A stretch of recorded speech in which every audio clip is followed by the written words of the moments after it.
عسلامتكم الناس الكل، شنو احوالكم؟ ان شاء الله يا ربي تلقاكم على فيديو هديه في احسن الاحوال. ان شاء الله رمضانكم مبروك، عواشركم مبروكه، ان شاء الله تصوموا وتعاودوا بصحه الابدان يا ربي. عندي مده ما طليتش عليكم، قلت احسن فرصه باش نرجع معاكم هي السحور نتاع الليله الاولى نتاع رمضان. جيت نطلع عليكم بملاوي بطبوط وكيك بالشوكولا. خليكم معايا لاخر لا فيديو باش تشوفوا لي غوسيت الكل. اللي مازال ما اشتركش في القناه يشترك في القناه ويضغط على زر الاعجاب ويخلي لي تعليق مزيان. نتلاقى انا وياكم اخر لا فيديو. عندنا 250 غرام فرينه اللي هي ديجا مغربله، باش نزيد عليها 250 غرام سميد ارطب كيف مغربل زاده، باش نزيد عليها مغرفه صغيره سكر، مغرفه كبيره زيت زيتون،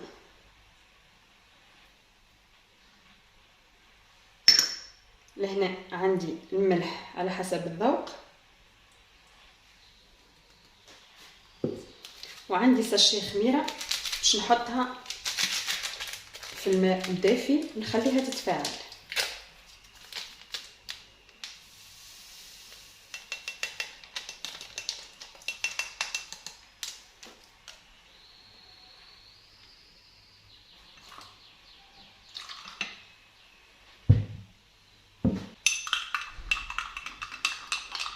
ما شفتوا هذوما الخلطه الكل.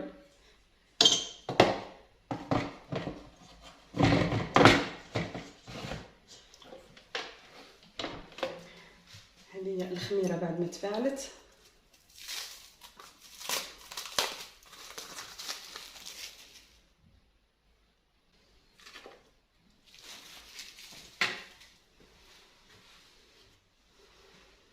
باش نضيف لها الماء الدافي.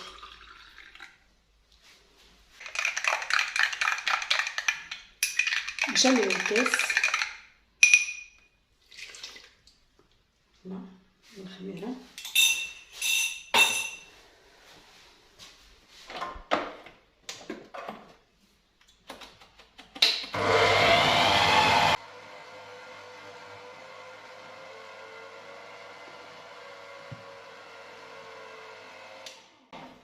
لهنا باش نخليها تتعجن لين نحصل على عجينه تكون ملسه، لا تكونش قاصحه وما تكونش جاريه.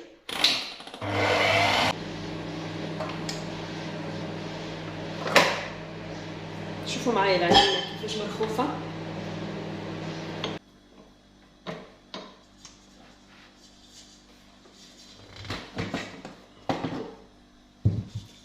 شوفوا العجينه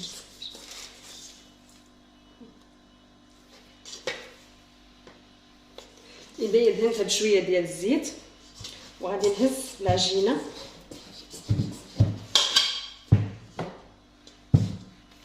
كما هكا، نحطها لهنا باش تخمر. هذه دهنتها بالزيت باش ما تلصقش العجينه، صافي غير شويه ديال الزيت ماشي بزاف، وغنغطيها وغنخليها تخمر.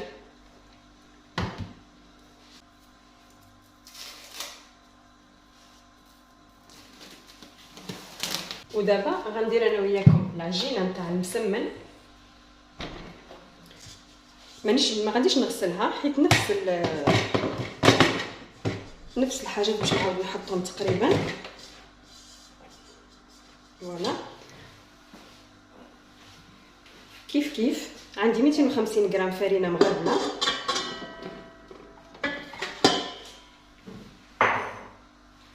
ميتين وخمسين غرام نتاع سميده رقيقه جيده على الاخر اجود نوع،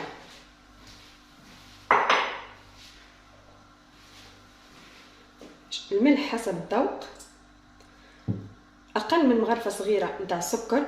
علاش نحط السكر؟ على خاطر يعمل لون مزيان، يعمل لون في الملاوي وفي البطبوط، يعمل لون مزيان.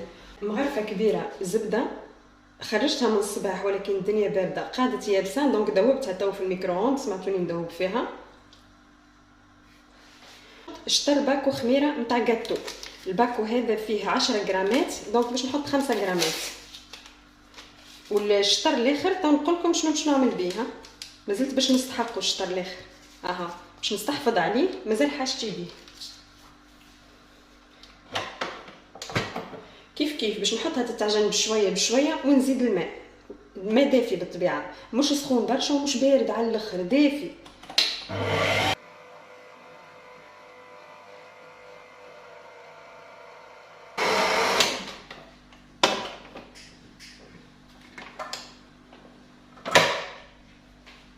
هنا كيف شوفوا العجينه كيفاش خفيفه، راهي بقات كتعجن بزاف.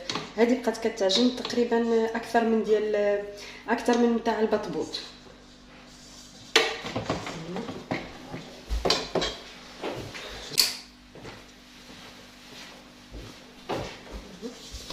كيف يديا راهي بالزيت،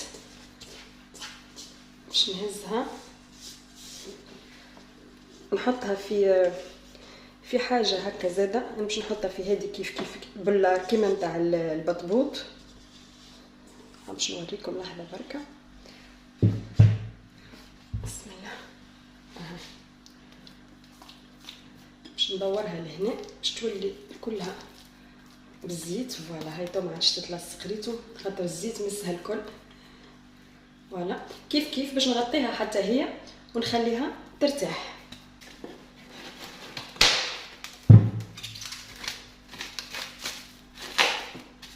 سكر عليها مليح باش ما يدخلهاش الهواء، خليها ترتاح.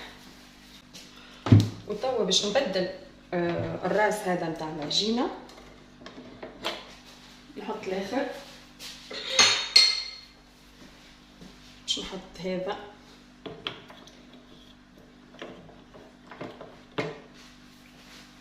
غسلت البول باش نوجد انا وياكم توا الكيك عادي باش نعملو نتاع العاده نتاع الياغورتا، اما ما ينساش نشاركوه مع بعضنا.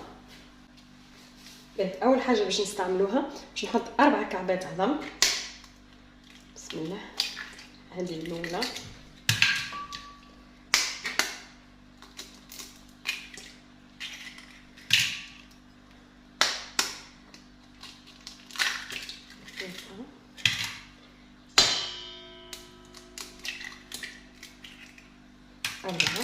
باش نزيد عليهم صحفه تقريب 100 غرام هكاك سكر على حسب الذوق راهو. باش نزيد عليهم ساشي فانيليا، اللي عنده الفاني ليكيد ينجم يستعملها زاده كيف. وباش نحطها تتركب لين يتبدل اللون نتاع العظم ويتضاعف الحجم نتاعو. هنا باش نزيد كاس دانون، باش نزيد ديال البنان، عندي ديال البنان، تقدروا تزيدوا فاني، تقدروا تزيدوا اللي بغيتو. الا عندكم كريم فريش تقدروا تزيدوا كريم فريش. باش نزيد فنجان زيت تقريبا قد الكاس ديال دانون زيت.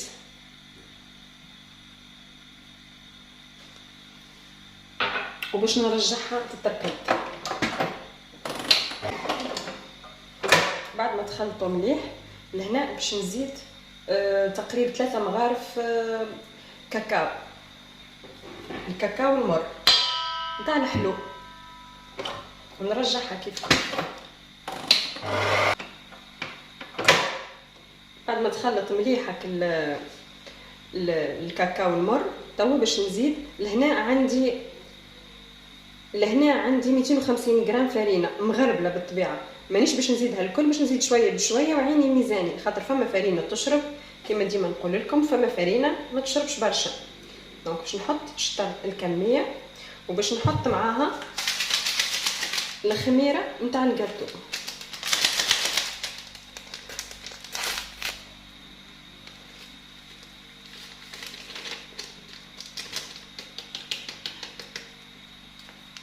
نخليها تتركب بشويه بشويه، ونبدا نزيد في الفيتاس واحده واحده باش نتفقدها. مازال جاري شويه باش نزيدها الشطر من هذايا اللي قعد، ما نزيدش الكل، ديما واحده واحده باش ما تغدرنيش فرينه وتجيني الكيك نتاعي يابسه.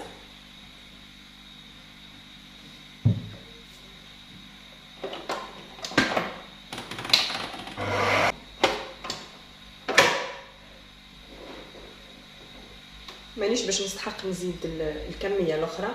دونك من 250 غرام خليت شويه، هذه تقريبا 40 غرام 30 غرام. هذايا المولي باش نحط فيه، ديجا دهنته بالزبده مليح مليح مليح.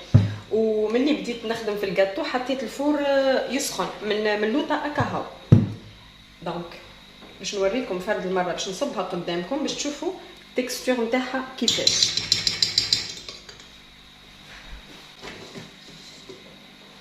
هذه هي ان شاء الله تكون واضحه مليح.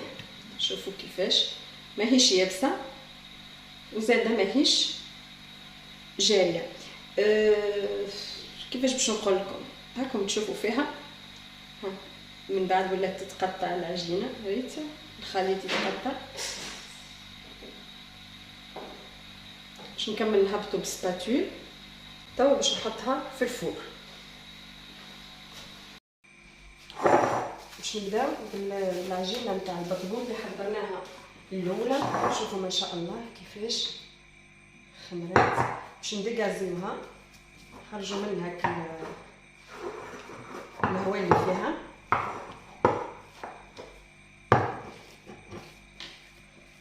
فوالا سخونه ولات خمرت مليح مليح.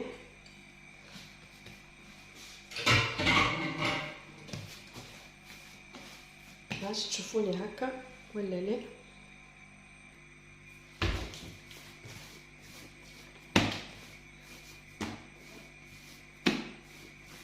باش نحلها هكا طويله شويه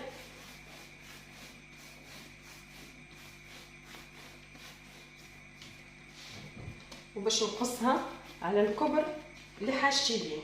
انا اليوم باش نعملهم شويه كبار على خاطر ما عادش وقت.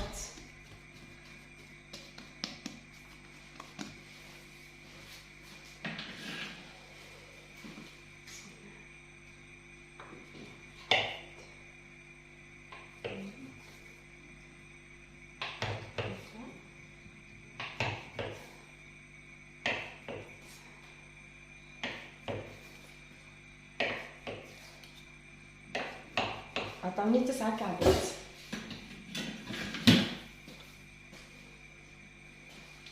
باش نحط بحدايا الفرينه ونحاول نلمهم كرات شويه فرينه مش برشا باش ما تيبسلناش العجينه.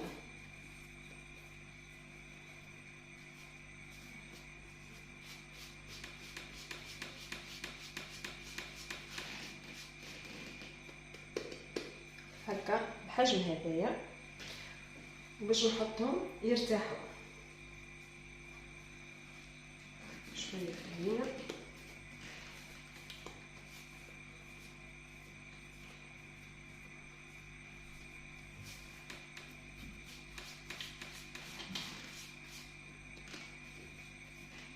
هلا لين نكمل الكميه الكل. باش نغطيها باش نخليها تزيد ترتاح، باش نرزنها مليح خاطر الدنيا بارده باش تخمرلي في ساعه تزيد ترتاح نتاع حكايه 10 دقائق هكاك. وهذه العجينه نتاع المسمن كيف كيف ارتاحت بالقدا. نشوفها لكم هاهي.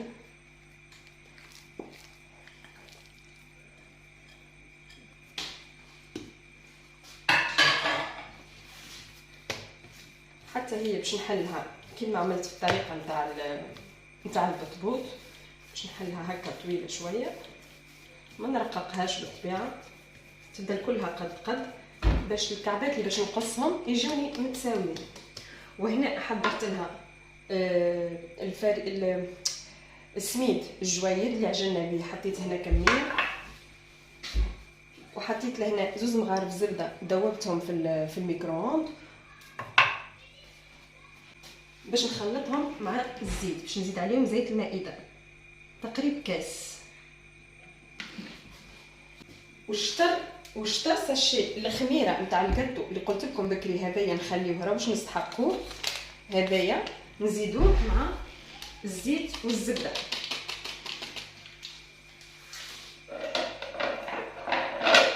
نخلطوه معاهم مليح حتى تتحلك الخميره هذيك.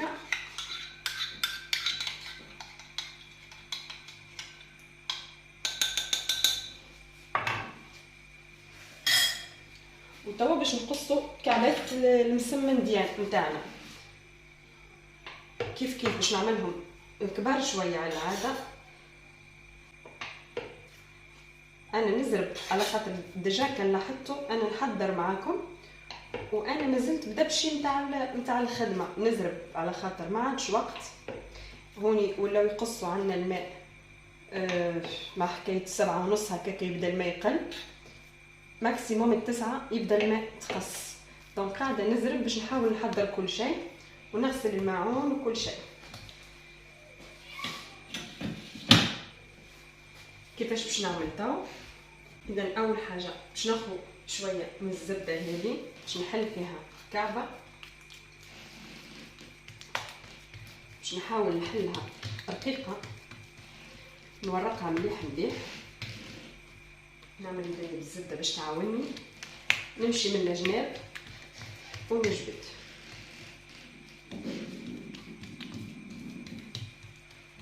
كانت قطعت شويه مش مشكله خاطر احنا مازلنا باش نلفوها فوق بعضها. ديما نعمل يدينا في الزبده والزيت ونمشي من الجناب.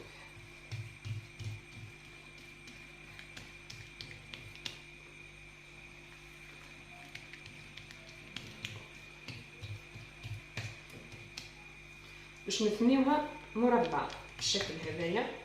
نرجعوا الطرف هذيك على الطرف هذيا، ندهنوها كيف بالزبده.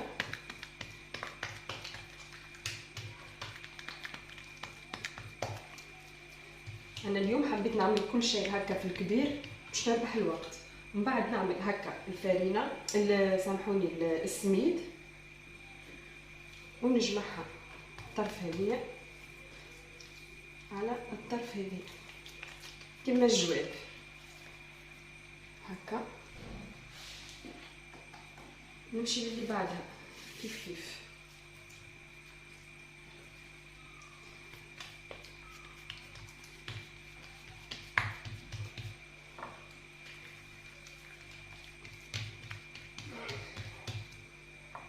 الزبده والزيت هما اللي يعاونونا باش العجينه ما تقطعش، خاطر تبدا تمشي رطبه تحت يدينا. كما قلت لكم ديما من الداخل نخرجوا لبرا ونرقوا الجناب مليح.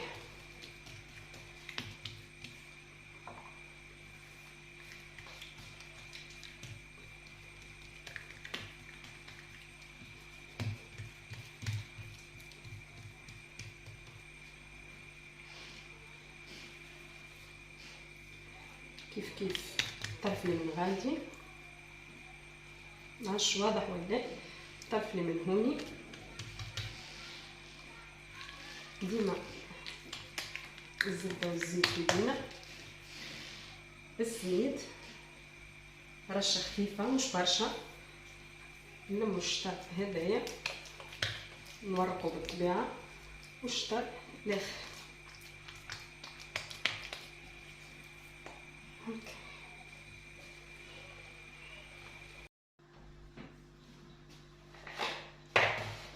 ولهنا بعد ما ورقتهم الكل باش نغطيهم ونخليهم يرتاحوا. وتوا باش نرجع للبطبوط. فوالا هاكا ارتاح، زدت نفخ. توا باش نحلو، نعمل شويه سميد رطب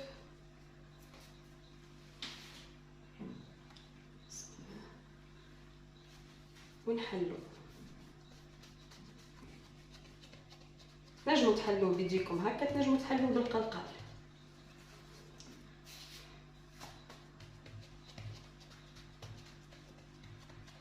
تخلوه يشخشين ما ترقوش ياسر ياسر ياسر.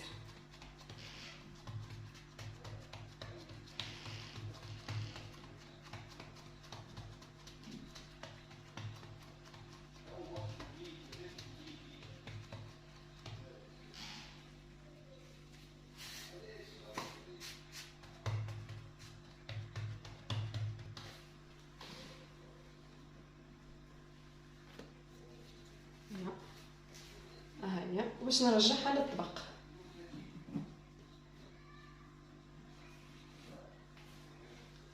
اللي بعدها نفس الطريقه.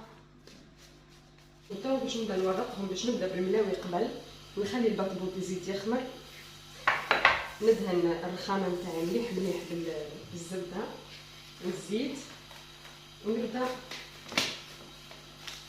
نورق الملاوي. هذه القاعده الاولى.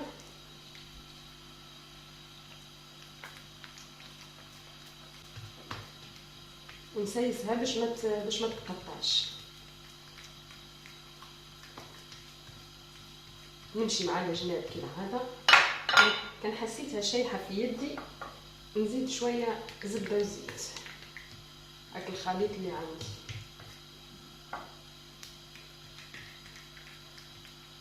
جاو ما شاء الله كبار كيف ما قلت لكم، عملتها بالعاني باش نربح الوقت. هنا التوا قاعده تسخن، توا تبدا ثقيله.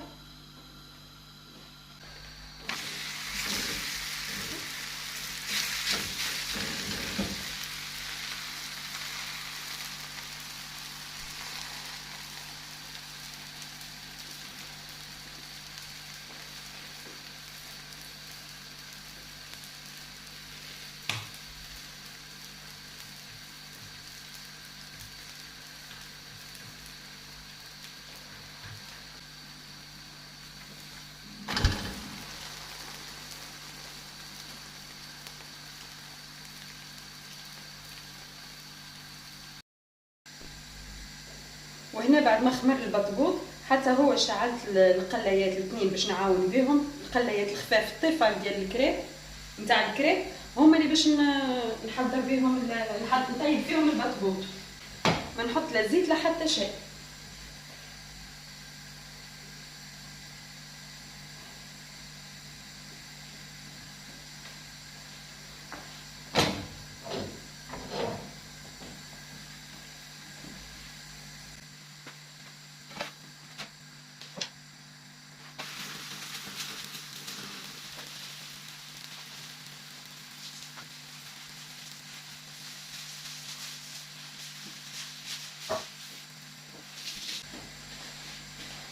بالنسبه للبطبوط اول ما نشوفوه بدا يعمل لنا الدور هذوما نقلبوه.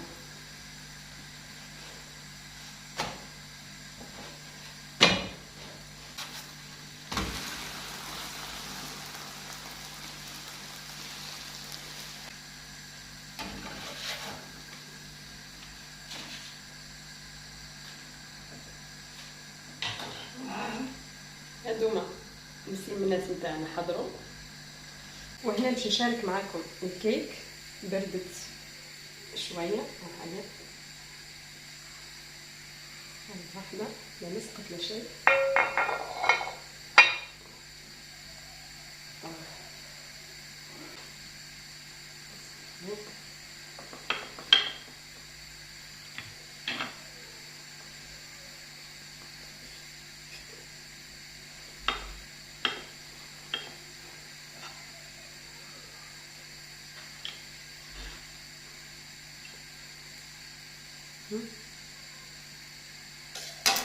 انتوما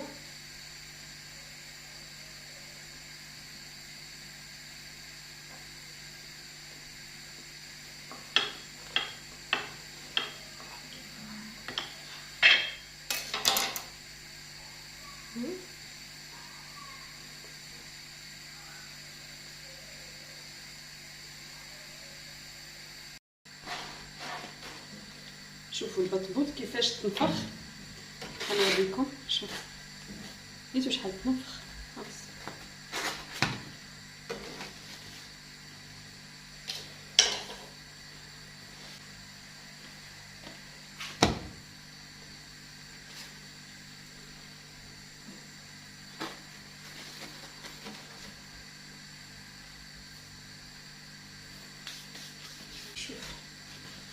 نوريها لكم.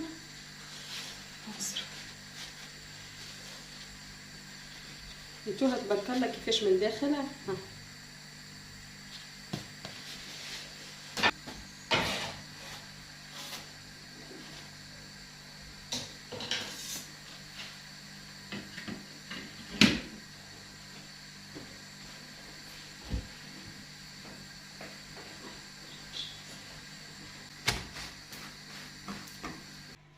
كانت هذه الوصفة بتاعي معكم اليوم، إن شاء الله تكون عجبتكم وإن شاء الله تجربوها وتخليوا لي رأيكم في التعاليق. ما تنسوش باش تضغطوا على زر الإعجاب، واللي مازال ما شاركش في القناة يشارك. وإن شاء الله رمضانكم مبروك، وإن شاء الله يتعاود عليكم بالصحة والسلامة، وإن شاء الله كل عام وانتم حيين بألف خير.